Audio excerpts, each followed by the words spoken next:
Thumama bin Gusar radhiyallahu anhu.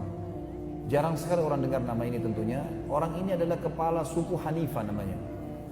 Nabi SAW pernah mengutus Muhammad bin Maslamah untuk menyerang satu kaum setelah perang Ahzab. Lalu kemudian Thumama ini ketangkap di pinggir jalan. Dia mau pergi umrah ke Mekah, dibawa ke Madinah. Waktu Nabi SAW melihat tawanan waktu tiba pasukan Muhammad bin Maslamah di Madinah, dilihat di antara tawanan adalah Thumama.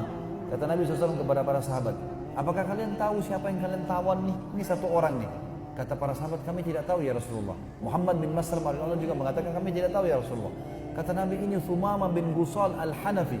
Ini kepala suku Hanifah. Maaf, kepala suku Hanifah. Suku Hanifah teman-teman adalah suku yang tinggal di sebelah Mekah.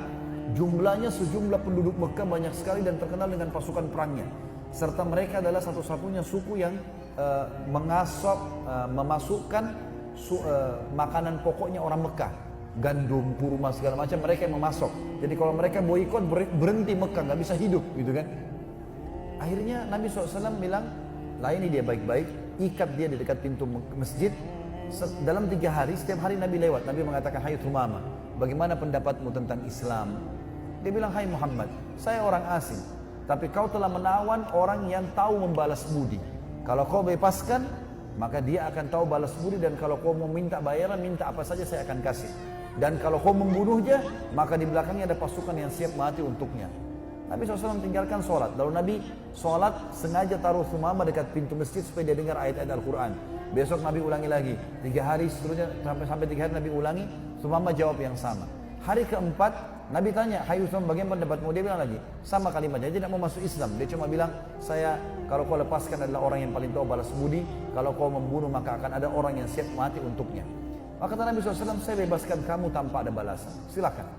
Thumama kaget. Belum pernah dalam hidupnya sebagai kepala suku tahu ada tawanan dilepaskan tanpa ada tebusan. Maka Thumama pun akhirnya mengatakan asyhadu an la ilaha illallah wa anna Muhammad Rasulullah. Masuk Islam.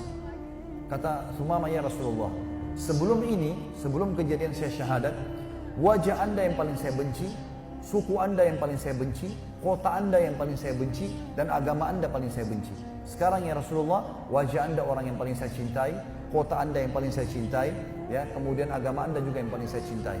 Perintahkan saya Rasulullah, apa yang saya harus lakukan? Maka dia pun belajar beberapa hari agama, lalu kata Nabi SAW, tetap lanjutkan umrohmu. Dia pun pulang ke Mekah lalu dia umroh. Waktu dia datang, orang-orang Mekah sambut tentunya. Sambut, kemudian dia tawaf sama-sama, tapi dia tidak bertalbiyah syirik. Jadi ada talbiyah syirik yang disebutkan oleh orang Quraisy. Kemudian dia tidak ucapkan. Kata mereka, hai Thumama, apa kau sudah murtad? Tinggalkan agama nenek moyang? Dia bilang tidak. Saya sudah masuk Islam, asyhadu an la ilaha illallah wa anna Muhammad Rasulullah. Lalu orang-orang Quraisy menawan dia di penjara. Lalu kemudian datang orang-orang sukunya. Lalu dia bilang, boikot semua asupan makanan ke Mekah. Diboikot. Dalam 3 hari saja Mekah kehabisan makanan. Maka mereka pun datang, Abu Sufyan datang dan tokoh-tokoh Mekah datang mengatakan, hai Thumama, maafkan kami. Kata Thumama, demi Allah saya tidak akan maafkan sampai Rasulullah yang memaafkan kalian. Minta maaf dari Madinah. Maka kemudian pergilah Abu Sufyan ke Madinah lalu mengatakan, hai Muhammad, kasihanilah kerabatmu. Biarkan Thumama memaafkan kami dan biarkan dia masukkan asupan makanan. Suku kami akan mati. Kata Nabi SAW, baiklah. Maka Thumama pun akhirnya membebaskan mereka untuk masuk, dan Thumama juga dibebaskan oleh orang-orang Quraisy.